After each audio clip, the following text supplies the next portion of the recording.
Olá, sexto ano! Sejam bem-vindos à nossa aula de História do Contraturno Digital. Eu sou a professora Isabel Saraiva e sei que vocês estão todos curiosos para saber sobre o que a gente vai falar na nossa aula. Então, vamos descobrir. Afinal de contas, vamos falar sobre o quê?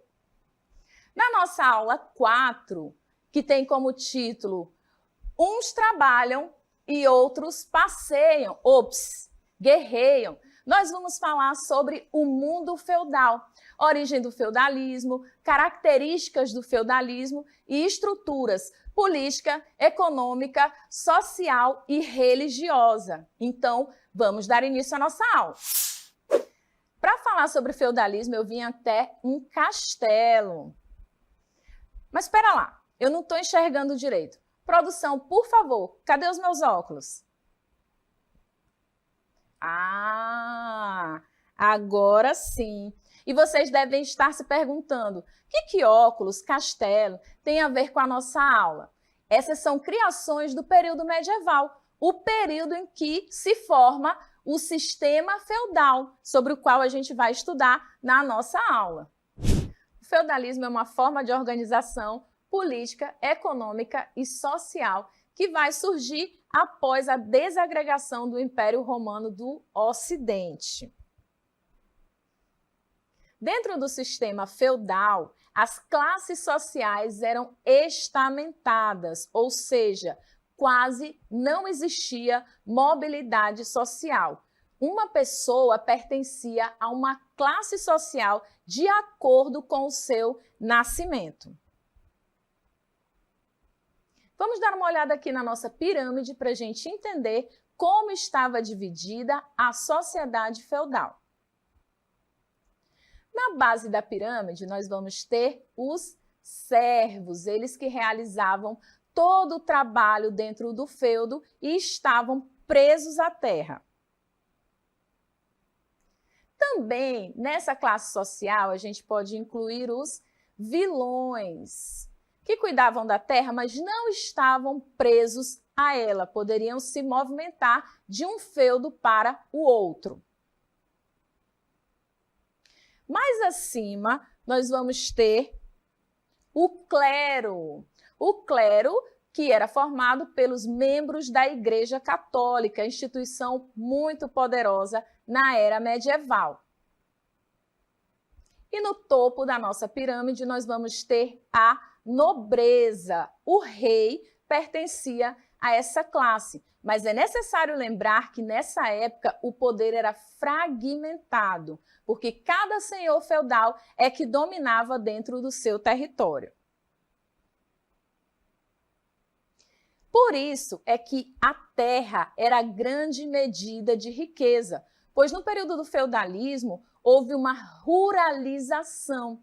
Esse processo de ruralização estava ligado ao perigo das cidades. Aí nós vamos ver a organização dos feudos, dividindo a Europa Ocidental em territórios que pertenciam aos senhores feudais, membros da nobreza.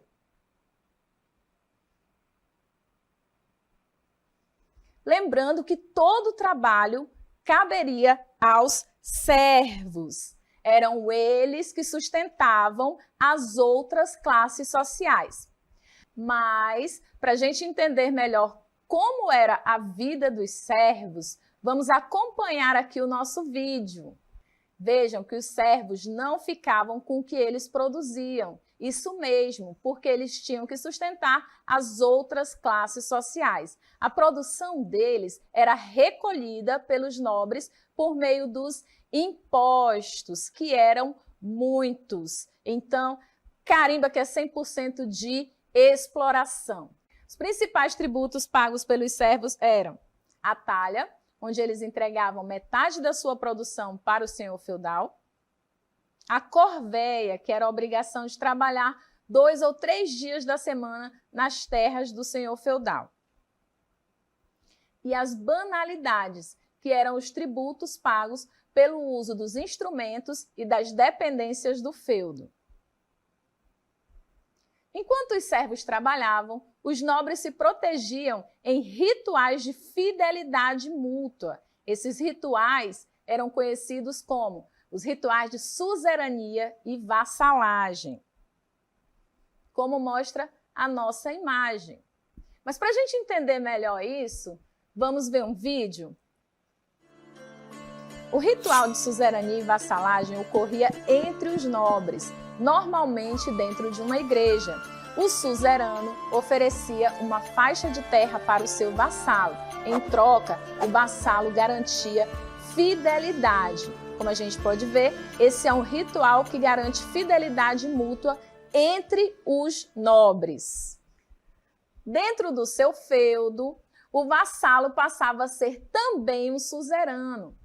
Isso contribuía para a fragmentação do poder dentro do sistema feudal, pois o feudo era governado pelo seu senhor. O rei existia, mas imperava a fragmentação do poder.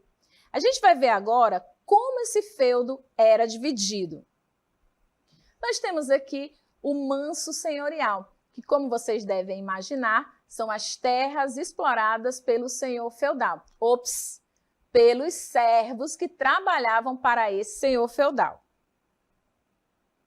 Depois a gente vai ver o manso servil, as terras destinadas às plantações dos servos.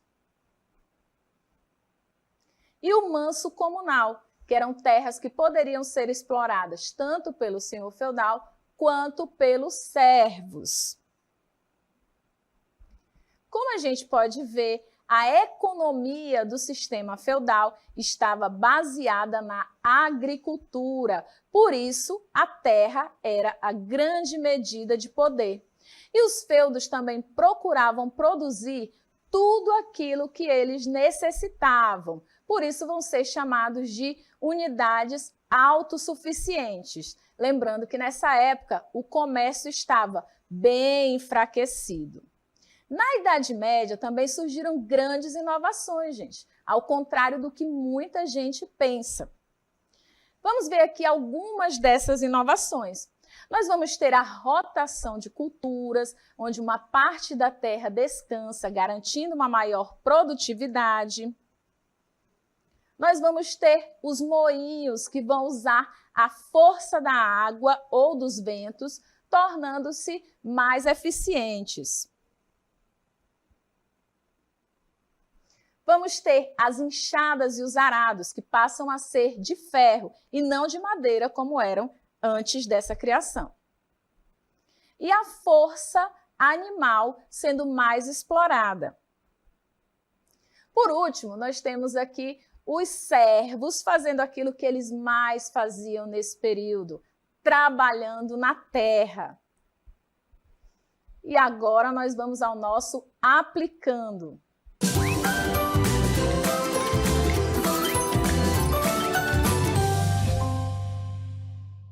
E chegamos ao nosso aplicando, onde a gente vai colocar em prática tudo que a gente aprendeu na nossa aula. E a nossa questão pede o seguinte: qual das alternativas abaixo apresenta uma das características a ser reconhecida no feudalismo europeu? Letra A, a sociedade feudal era semelhante ao sistema de castas, permitindo grande mobilidade. Letra B, os ideais de honra e fidelidade vieram das instituições dos hunos. Letra C, vilões e servos estavam presos a várias obrigações, entre elas o pagamento anual de captação, talha e banalidades. Ou letra D, a economia do feudo era dinâmica, estando voltada para o comércio dos feudos vizinhos.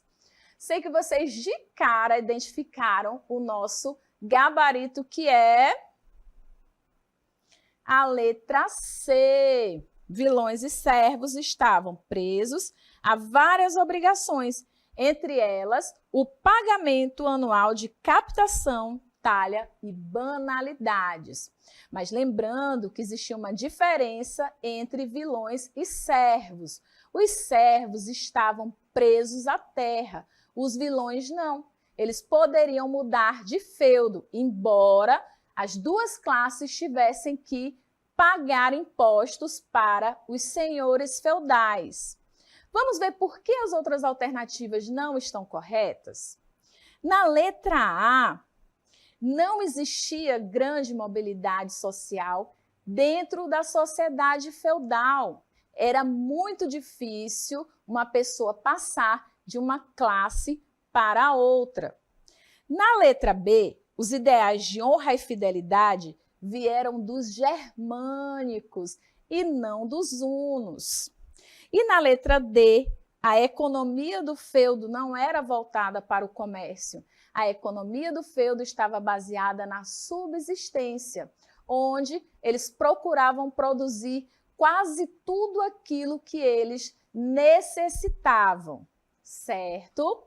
Vamos ao nosso comentário da questão.